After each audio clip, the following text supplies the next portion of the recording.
Three speakers in the session. Our first panelist is senior journalist, columnist, and commentator Ayaz Memon. Memon has been a journalist for 44 years and has been editor of Midday, Bombay Times, and editor at large of DNA at various stages of his career. Ayaz writes on sports, politics, society, and other issues for various publications. The second panelist, Sharda Ugra, has been a sports journalist for over 3 decades and is now a columnist for the Hindustan Times, Mojo Story, and BBC World Service. She began her career with the Mumbai tabloid Midday before stints at national dailies like The Hindu, India Today magazine, and ESPN India. Earlier on, she had also reported sports news from South Asia for Radio Australia, the Australian Broadcasting Corporation's overseas service. She was a fellow of the Australia-India Institute, University of Melbourne in 2013, and has published research around ethnic minority immigrant involvement in cricket in England and Australia. The third panelist is senior sports writer Chander Shekhar Luthra. Having been a cricketer and a qualified cricket coach, Luthra has written and commented extensively on all that is right and wrong in today's sports arena in the country. He has made a mark in breaking and reporting stories specifically related to politics in sports. It was during the BCCI case in the Supreme Court of India that Luthra exposed the hardcore nexus between the cricket players and officials with the bookies.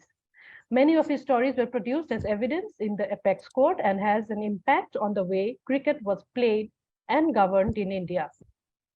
The moderator for this session is Pradeep Magazine, a cricket writer, journalist, and author. He has reported from all test-playing nations around the world in a career spanning 4 decades. He has been the cricket editor of the Indian Express and sports editor of the Pioneer and the Hindustan Times. He was the first to report on match fixing in India in his report from the West Indies in 1997. His first book, Not Quite Cricket, revealed how the bookie-player nexus works. His recently published book, Not Just Cricket, A Reporter's Journey Through Modern India, is a memoir where cricket history, politics, and society are neatly interwoven to create what critics have called a fascinating portrait of modern India. Over to you, Pradeep Magazine, to take forward the conversation. Thank you. Thank you very much. Welcome, everyone. Welcome, Sharda, Ayaz, and Shekhar. I don't know whether you all heard, but I was listening to the earlier session, and it was quite disturbing to hear what's happening in India today. In comparison to what they had to say about political reporting and the threat which it poses to independent media, one would say that reporting on sports would be like a child's play. After all, what are we doing? We watch a match, we watch our heroes play, and we report on them. But the truth is not that simple. The reality is not that simple. Sports has been used as a vehicle for nationalism, for ultra-nationalism by various governments, by various states, right from the beginning of sports' inception. A lot of people give the example of Hitler using his Nazism and fascism when he tried to promote the 1936 Olympics in Berlin as the racial superiority of his race. Things, I think, have got complicated in India today, all over the world, by the very nature of sports changing, because ever since money and profits drive sports, television drives sports, access becomes largely important because media has to also report on what's going on behind the scenes, which is sometimes more important than what's happening on the ground. So let's get into the discussion, or rather, let's share our views. I'll go to Sharda first. I don't think there is a more fiercely independent journalist in India today reporting on sports, cricket, and all other sports and its various aspects than Sharda is. She's an independent journalist, not attached to any media house. I don't know whether it's by design or whether by choice, or whether no media house could own her and tell her that she works for us. So scared maybe they were. So Sharda, what are your views on access, deniability of access, whether it's needed in sports or not needed? And what are your overall views on it? Hello, hi Pradeep. Thank you for those very kind words. Hi to CS. Hi to Ayaz and everyone that's listening. Pradeep is absolutely right when he says that compared to what political reporters go through, you read about the cases that are there, you read about the threats that are there, and our profession just looks really sort of frivolous and frothy in a way. And sometimes people say sports journalism is an oxymoron. It's not really journalism. It's just fans with typewriters. But it starts from that and then it builds up to something else. And the question of access, as Pradeep said, is is deeply connected with the organization of sport and the finances that sport works with and that are there. And the bigger those finances become, the more sort of streams come into play. And that's when you find that there are these issues that you have to absolutely talk about and find out about and so on. And so when I started in journalism, it was around 1990 or so. Indian cricket didn't have that much money. It was just coming into it a little bit. And you were able to speak to people from all, as they say, all sides, balance kabaddi, I call it, to be able to get and try and understand what's happening. Now, in my case, because I was one of the, I didn't know if there were any other women that were working in sports journalism. For me to just be there at doing my job was, I was sort of with a great feeling of gratitude that I was actually there. So you are, as a junior reporter, you generally tend to follow the stories that are in front of you, which is a match, a star, a hero, and you go on. And as you go through your career, then you discover various other streams of that work in sport.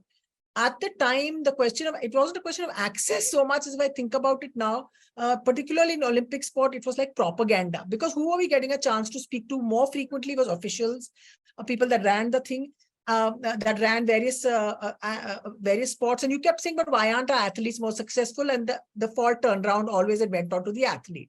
You got to the athlete is a star, they'll tell you what they know, they'll tell you what they think, and then you moved on. Now, what happens when that star athlete or that great, the mistake that all of us sports journalists make still keep making is that we attribute qualities, particularly to sport and to athletes, that are far greater than they actually deserve. We'll say they are heroes, they showed character, they showed bravery, and that's not really the case. It's just a mythologizing that we work with. So I've seen Indian cricket, and Ayaz will have seen it in absolutely and Pradeep would have seen it in days where the whole equation between the journalist and the sports person was very, very informal and very, very relaxed.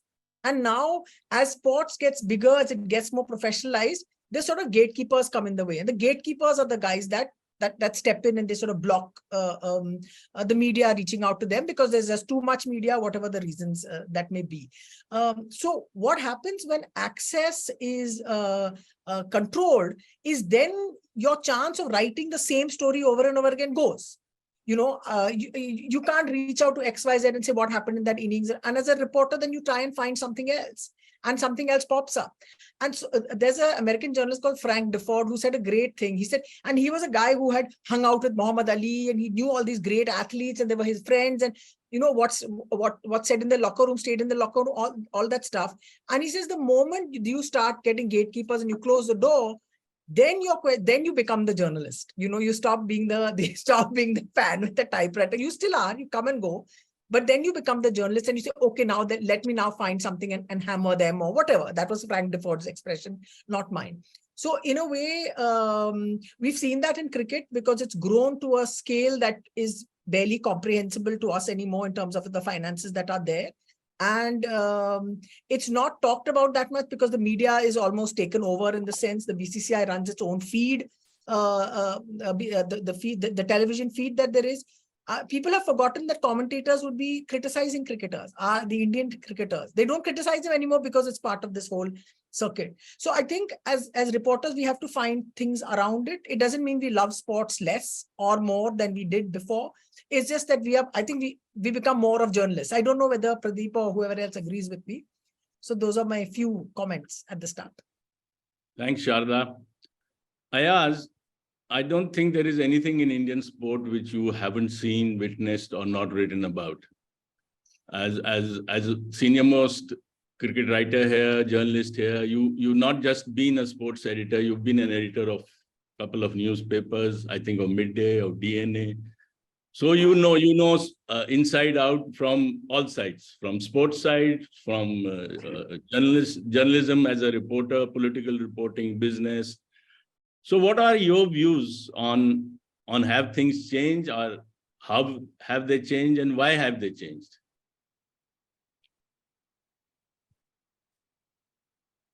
Ayaz, you need to unmute yourself. Mute. Can you hear me now? Yeah, you can hear. Okay. Thanks, Pradeep, and thank you, Editors Guild, for having Sharda, Chandra, Shekhar, Pradeep, and myself here. I thought the first session was riveting, and as Sharda mentioned in her opening comments, and Pradeep mentioned, is that we have to thank our stars as sports writers and sports journalists that the situation is it seems is not as bleak. It seems impossible, but it's not. It's not. There is some kind of relief that अभी भी हम अपना काम उसी तरह कर सकते हैं to a large extent as we did when we started out, and there are reasons for it. I'll just spell it out. Much of what is happening, I mean, the shift has been, seismic in our careers as journalists.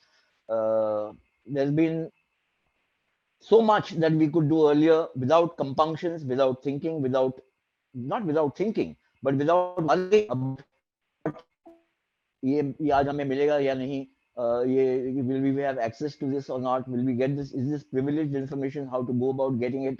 Right now there are too many red flags, too many hurdles, like running a steeplechase and still not knowing whether you can complete the course, because there's something or the other which will crop up and trip you.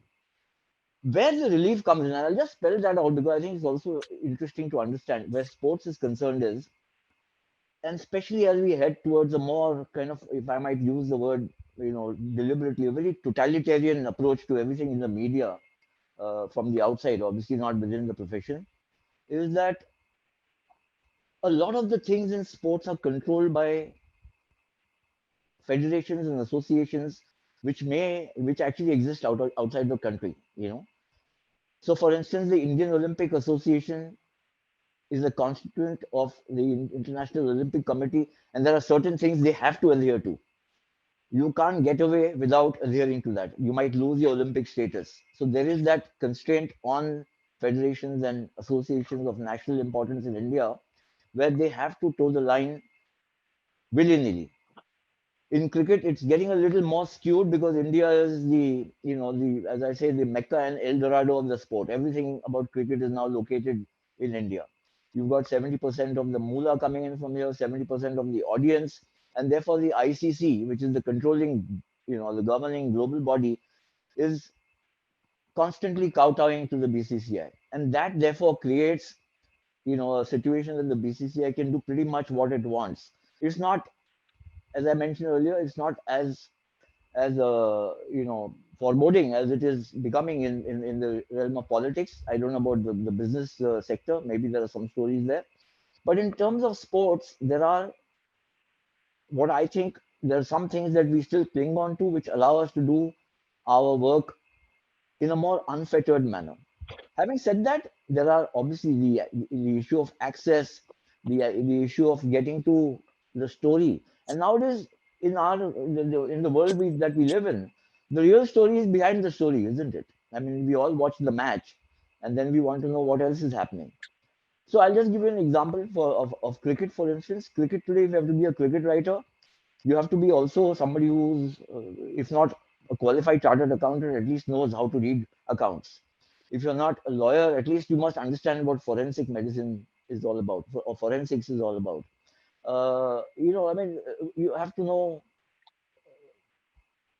business strategies that I mean, and how these are played out in the public, in the sphere of sports.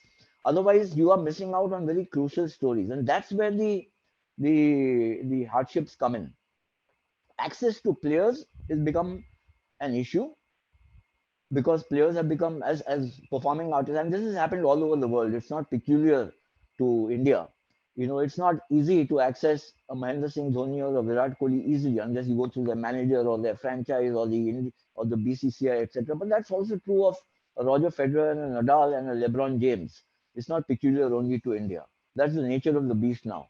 Performing artists, and then there are several layers in between. I mean, what is it? And more than anything else, what has happened now is that all these, what I call celeb performers, or they have become, larger than life performers, have their own social media handles which run into millions of followers, and they really don't need a journalist to give access to a journalist, because all they want, by and large, is to propagate their own persona and keep their reputation and their standing in the sport and otherwise alive. And which is understandable from a point of view of human nature, because why would you want somebody to come and keep, try and knock you down from that lofty pedestal? So that's the hardship. Now, what happens is that when the federation or the national association becomes allies itself with that kind of a sentiment, then it creates, the hardship becomes manifold. Uh, so, if you want to access the captain of the Indian cricket team or the Indian badminton team, or the leading boxer in the country, where the federation, or the wrestlers, for instance, and there are no, you have to go through the federation, then there are limitations that are willy-nilly imposed. Some of them are spelled out, some of them are not, but the approach seems to be that you can't do anything which will kind of, rock the boat. The point is that rock the boat is what Pradeep mentioned earlier. We are heading towards this.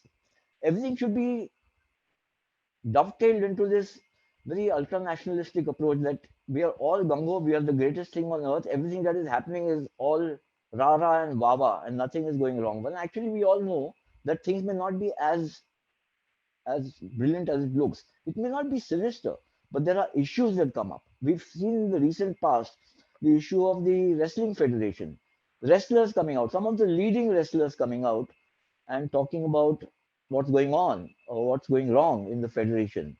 And the while the story broke thanks to the wrestlers themselves, or a clutch of them coming out, if you look at what's happened in the past 2.5 months, frankly, the story has developed very little beyond what has happened. Till recently, again, some of the wrestlers came out and said they've been given an ice cream to kind of suck on by the federation or the sports ministry. There's a committee which will look into it, and nothing has happened so far. But where is the reportage on it? And why isn't there more aggressive, more hard-boiled, more nuts and bolts reportage on what is happening? It's a very serious issue. It's an issue involving the federation headed by a politician. It's an issue which is involving some of the biggest wrestlers in the country, and the issue is about, uh, outraging modesty of some of the women wrestlers, of arm twisting them, and so on. And the reason is that the wrestlers themselves are a little paranoid about what might happen, and there is nothing forthcoming from the federation to say how this can be tackled as a journalistic exercise. Obviously, they have to protect their own, the way the federation is run. But I'm saying that in this kind of a scenario, it's becoming more and more difficult, because you'll find that all federations are now being gobbled up by vested interests, and that to me is the big danger. So while in sports, we'll go ahead and talk more about this as the conversation goes from here. But I think that where sports is concerned, there is obviously this not just a ray of hope, but more than that, because there's, if you're doing Olympic sports, there's international federations for all disciplines. In cricket, there's the ICC. In hockey, there's the FIH. There are all these which allow, even in India, journalists to be pretty much having the scope and the liberty to do a lot of very good writing, including, finding out the shenanigans of how things are run.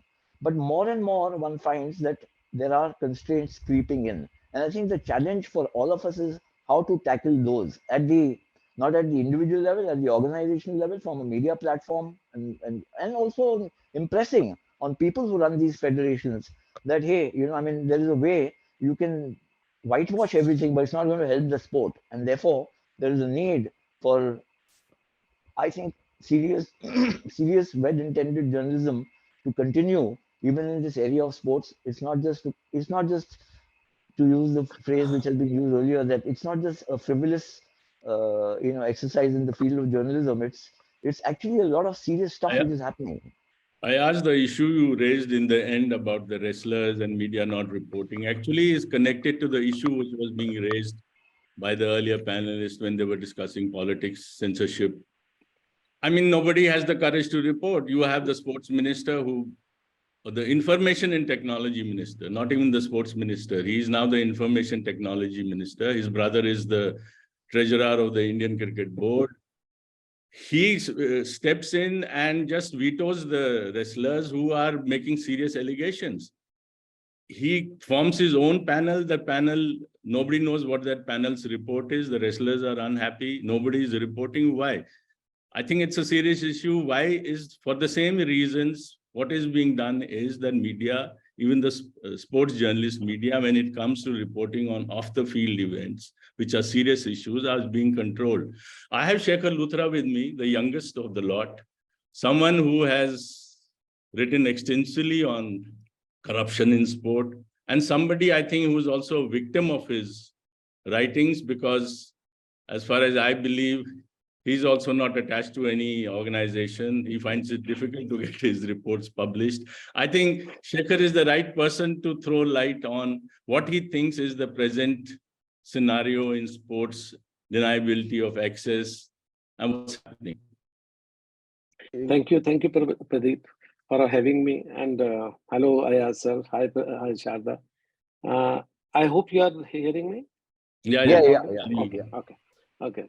So I'm not going to repeat what Ayaz sir has said or Sharda has said. They have said everything about the reporting. But I'll rather, talk about the three particular segments that I have noticed during my tenure as sports reporter.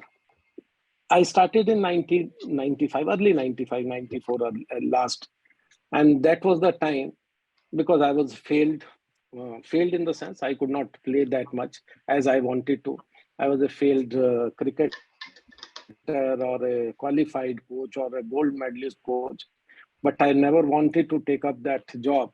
So I came here because I only knew about sports, and especially cricket for that matter. And when I joined here, I saw that most of the people around me were not really, knowledgeable about sport, but yet they were into sport because they didn't also had nowhere to go. They were not interested in business, journalism or in the politics. So they chose sports as their career.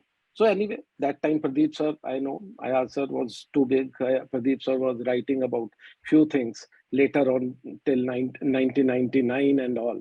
And I was hearing a lot. And during that, saga of match fixing in 99, 2000, that was the time I first started seriously, reporting into, the politics of cricket. I was not allowed to go into the cricket fields because my seniors, they knew more about cricket than me. So that's another thing. And they also wanted me to go through all those hardships before actually getting into the sports field. But that's okay with me. But while going to CBI headquarters, and during that time, I became pally with some of the cricketers whose name were cropped into that fixing saga. So suddenly I came to know that there was much more than what we were hearing. Pradeep wrote about certain things. Pradeep was very vocal about during that time. But there were so many other things which I could see as a budding reporter, but nobody was reporting about that. I knew about stories where journalists made a lot of money. They came back from tours, took their house is not on loan, but on cash payments. They made money through betting, of course, not by fixing, but that was all. That was all happening around me. So that was the time I began to come very close to one of the cricketers who was later on banned. And also he used to tell me a lot of stories, during those evenings or those, depressing times when he was going through, that how this whole thing happened and how everybody was involved, and how, a person called MK, who became the household name during that time, how MK was just a frontal, face during that fixing time. MK was, to my knowledge, even now, and when I actually happened to meet one of those, that kingpin of those times, he still is in a very fragile health, staying in NCR region, in close to Parliament, or couple of kilometers, to Parliament. I could actually relate those days what this cricketer used to tell me. Why they are after MK? Why they are not? Why your fraternity is not talking about the real culprit? But we didn't know. And also one of the CBI raids, when that happened in one of the hotels in Karol Bagh, 3 cricketers were inside that hotel. Sabko pata tha andar, they were there. One official was there. Whether something was happening there or not. But the point is, their Centro car was, parked outside this hotel. But no police team, no, actually, took care of that car. Nobody took that in possession. They let them go. They caught couple of, hotel staff and other.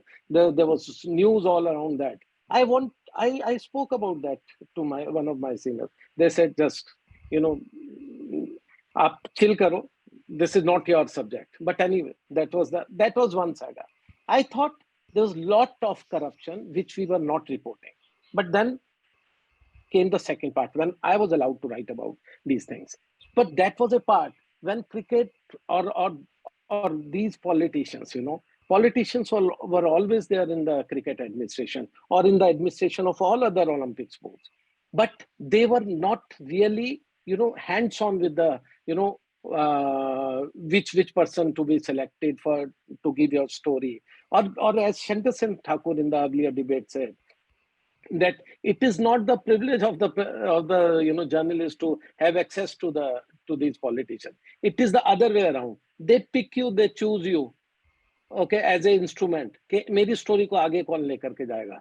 So I was fortunate that time, fortunate in the sense that I was picked by, a lot of senior people, because I used to work for the best newspaper in the country or in the world, as they say. So I was picked as one of those, that privileged person. और मेरे through वो stories चलनी शुरू हो गई. And suddenly, when there was a lot of talk about that the money was coming in a big way. Musharraf was coming to India for the cricket diplomacy.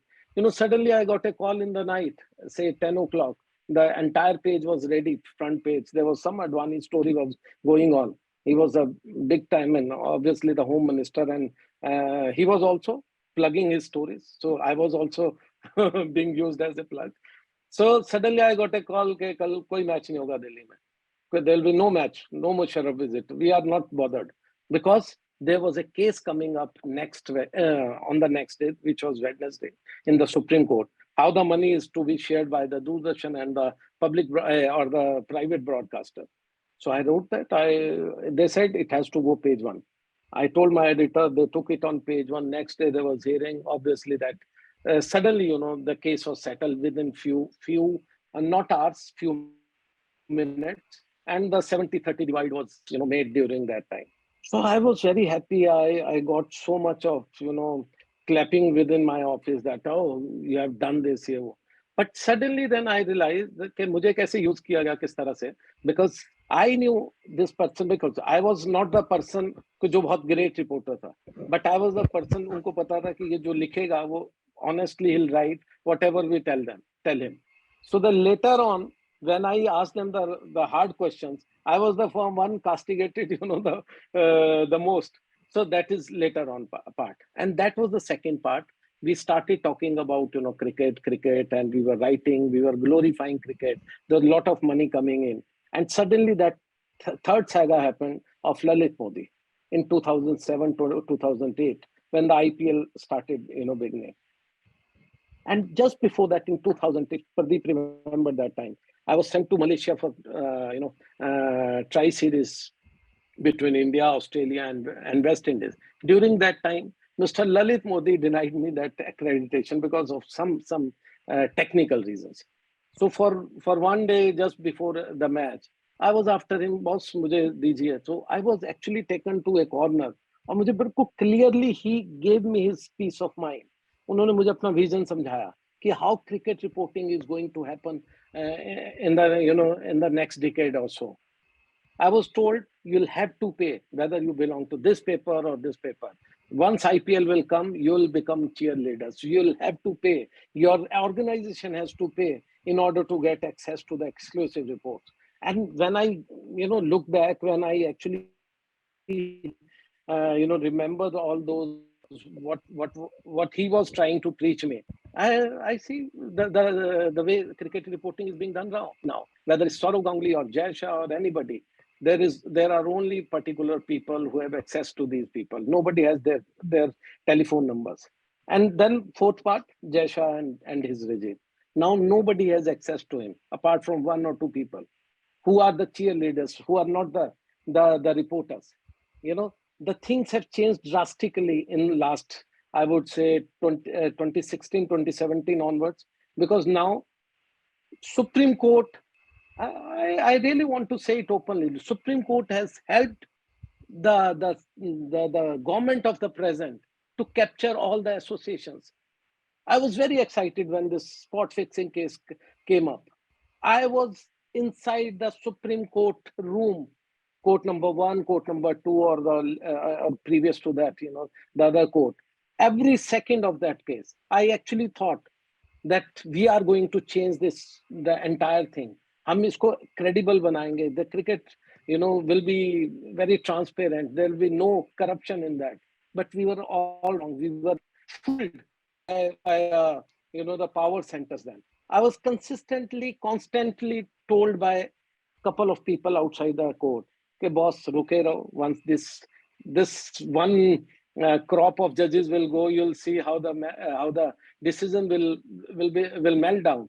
And that exactly happened. Within no time, in 1 week, after one set of people changed, the entire, the Supreme Court orders, the 3 orders written by the learned people, that were turned upside down. There was no accountability. It was a complete capture by the government in the way, because the son of the home minister. You are referring to the Supreme Court later diluting its own order. Diluting it, yes, absolutely. What order they had passed, and later the board didn't follow it, and then the board went to the then court. Instead of trying them, yes, instead of defamation, or instead of trying them, or instead of penalizing them, now the set of people who are ruling cricket or ruling most of the federations are the ones who are the chosen or picked one by the present regime. So in a way, I think we were all fooled. We were all taken aback, but that's the way, I have seen it during my career of almost 29, 30 years. So now there is another crop which has come in, Pradeep, now we all know. That is the YouTubers in cricket. In YouTubers in politics are still doing some better job. But now new YouTubers in cricket, they are no less than those cheerleaders which we used to see during the earlier IPL days. They are getting all the accreditation from the BCCI regime because they are the chosen one, they are the handpicked one.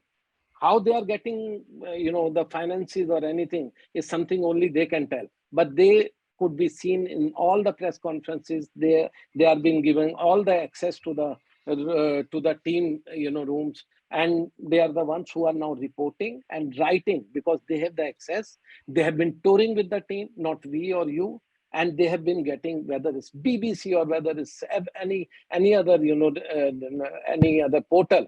They are the ones who are writing about this cricket and running this, propaganda in the sense that taking the BCCI thing to the public. So this is what my experience was. Thanks, Shekhar, for this. Sharda, I think Shekhar raises some very pertinent, important questions. The problem which all of us face now is of a different nature. Because there are money deals being done, see, the people who are involved with, say, IPL or even with general cricket, there are sponsors coming in, there are businessmen who own IPL teams. So obviously what deals they do, how the money is spent or why it is being spent, you have one of the biggest business groups in India who is controlling entire cricket in India because he has the IPL team, he's showing the television which is showing you IPL, he owns that app, he owns the Geo Cinema which shows you IPL. You have his another rival who was recently in news for various business deals. He owns an IPL team. So we are now being ruled by a conglomerate. Sport is being controlled by them. And in a way, sport is such because in one way, you're reporting an innocent, skillful activity which is happening on the ground. You can't blame players for being corrupt. They may fail, they may succeed. They are our heroes. We empathize with them even when they fail. So this is being used by these outsiders who control the game for their own propaganda, for their own nationalistic activity. We have recently seen players tweeting, all of them the same tweet. It's as if, like, we see these tweets from politicians or the fans of a political party, but even sportsmen are now, or sportspersons are now doing that. So sports being used as a tool for this, and we as journalists, I mean, we are working for business houses, as the earlier discussion was also reflecting that. If you want to do a job, and these big business houses are into coverage, are into profits. They get a lot of money through advertising. So they won't let you write. So what are your thoughts on it? How does one deal with this? Pradeep, what CS also said and what you said is right about this control of conglomerates and business sort of entities in sport. It happens in sports everywhere, and obviously we are focusing on cricket because it is the #1 sport in our country. So all the issues that are there, you can see them clearly being played out in sport, like it will be with football in England or NFL in America, or whatever it is. The other disturbing thing, before I'll just address what you said, is that there are now media organizations that are attached with television channels that then buy rights, right? So then you have got into this absolute, it's like chow mein of compromise that you've got stuck with. Because you cannot then criticize the board from whom you bought rights. So there, my old organization that I worked for, ESPN, had signed. Star Sports is a part of ESPN, which is the part of a Disney merger, and Star Sports had Indian cricket rights. So you kept getting into these kind of scenarios. And I think these will increase as the number of private and independent media organizations begin to shrink. And you get these large conglomerates running it who have a hand in everything. A very disturbing thing has just happened in cricket, which I must point out, which came to me from a newsletter I get every week called the Playbook from the signal.co, and which it said that there is a app that has been created called Cricket Pay, which had fans, and this advertising was advertising on IPL, I've not checked. It had fans being allowed to pay cricketers for performing. So you have reached that level where propriety or any ethics or whatever is completely out. The rules of the game, boundaries everything is all blurred. The question of, as CS was saying about how all the politicians are coming and running events, and they're trying to plant stories on journalists. You saw that increase in the time that what happened previously, which was the one big election story. I don't think it happens in any other country in the world where the election story became the main sports page story, which was BCCI's annual election, because there are politicians involved. What would we do? We will call one side, we'll call the other side, we'll get something and we'll put a story. Now, at one point, it became that very big media houses, mainstream legacy media houses, will be carrying, and you're reading that article and you're saying, this is like dictation from one person. This is like dictation from the other person. So it began to look like that, which is what it was. So maybe politics had already sort of crept in, and now because sport is so popular and it's seen as a sign of your Vishwaguruness, if I may use the word, that everyone's got their hands stuck in, and you are basically, journalists are being cut off from this whole exercise of thinking through what is happening in your sports, what are the issues that are there that need to be found out. If there are journalists that are doing it, which are the publications that are then willing to publish? That is the other thing. So if you look around, so I've been working on my own for the last 2 years, and you know exactly what story you can pitch where and what the boundaries are in every single organization. You actually know how it works. And you get really frustrated because sometimes you get a really good story, but no one will publish it. So there's that happening as well. So everyone says, write a blog, put it out. Yeah, but that's not going to pay my bills. Right? So how much ever, whatever ego size I have, I know, for example, that by writing a blog, it's not an income. Whatever people tell you it is, it's not. Newsletter, it's not. So you have to find a place that'll publish, which is what is getting blocked off more and more. There's a question that just came up, if I can just answer it, that how much is the BCCI's limitation of accreditation? The great thing about sport is that limitation of accreditation means nothing. Because now you have you can watch a match on TV. You can see more on TV than you can see when you're at the ground. And if you need to access people, you'll access people via telephones. In any case, you can't access during a competition or games or whatever it is. The usage of athletes as tools for propaganda is again an old thing, but in India, we've seen it becoming of an extremely high scale. And there are literally numbers that you can pick that will say, okay, so-and-so is going to speak on behalf of the public, the people on the road. So I had done this story when they had all those attacks in the stadiums in the colleges and universities at Jamia, at JNU. I said, these are cricket fan age people now. Can cricketers say anything? It was so hard to get some quotes out of a player saying something or the other. So I did get a few, but the majority was like nothing. Farmers protest, same thing.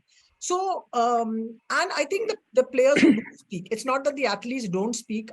Reporters know who they are, and they actually try and protect them from outing themselves, because आपका contract chala jayega, ye chala jayega. Like, it's okay, no need to be so bold. So literally that's what we've started doing. Chalo, I will bold writing in English, no one will pay any attention to it, it's all right. I wonder what would happen if in the regional language press, I could be wrong, please correct me. If there are, I know that there are some, forthright journalists that are writing, but who will publish it if it sort of crosses a line? So that is the situation we're at. And I only think the situation is going to get worse. The Supreme Court case is a classic. I mean, I followed that story from 2013 till whatever. I knew it was going to end in, unlike CS, I was not that optimistic. I was like saying, dekh lenge type. Because politicians are the same anyway. Whenever they take over, they try and just seize control of everything. So I watched the last hearing where that thing was overturned on a video call. And it was absurd what nonsense was being said to the judge and how there was no correcting of it. It was just rubbish that was being said. And I said, okay, who's going to publish this? Anyway, it was published. I'm very grateful in a slightly... as a journalist, what you can do is then say, okay, whatever, something like, because these are largely governance issues, governance, ethics, all those kind of things. So what you think that, okay, let me just see how much I can get out, because 20 years later, at least there's a record that this kind of stuff happened. Hopefully it won't get expunged or redacted or bumped off the internet. Someone will have to... Sharda, to be an independent journalist, you may probably be the last of independent journalists. You keep saying, I had a good innings. Chalo, Editing Ayaz, after hearing to what Shekhar said, what Sharda's experience is, do you feel that we are heading into a territory which is as dangerous as political reporting is? Or, the danger with sports is like you don't realize what is happening. People don't realize how behind the scenes sports can be used as a tool for massive propaganda. It's a very insidious way of infiltrating from outside, not letting reporters write anything what's happening outside. On the ground, yes, players are playing, they are failing, they are succeeding, we are happy, we won the World Cup, we are thrilled. So you think we are heading into a very dangerous territory which needs to be addressed properly? So, I mean, Pradeep, I must say that having heard everybody, I think it's like the curate's egg, you know, it's still good in parts. It's getting terrible in many, most of it.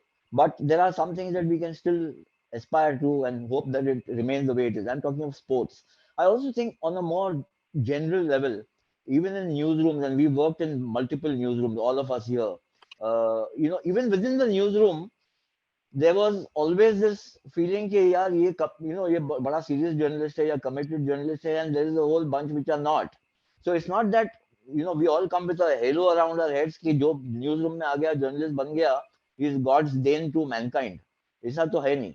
You know, fiercely independent and very articulate, and journalists, and by definition journalists who write as they see it and have a, you know, they are also, you know, express their thoughts, they're thought leaders in a sense, is not is fairly uncommon, I might add, even in newsrooms.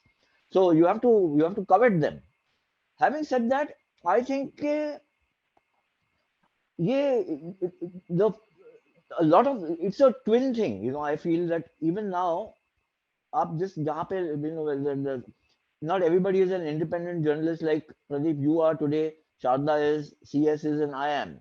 But the majority of the journalists are working in newsrooms or news platforms or using social media platforms to do whatever, you know, dissemination of their stories or opinion and all.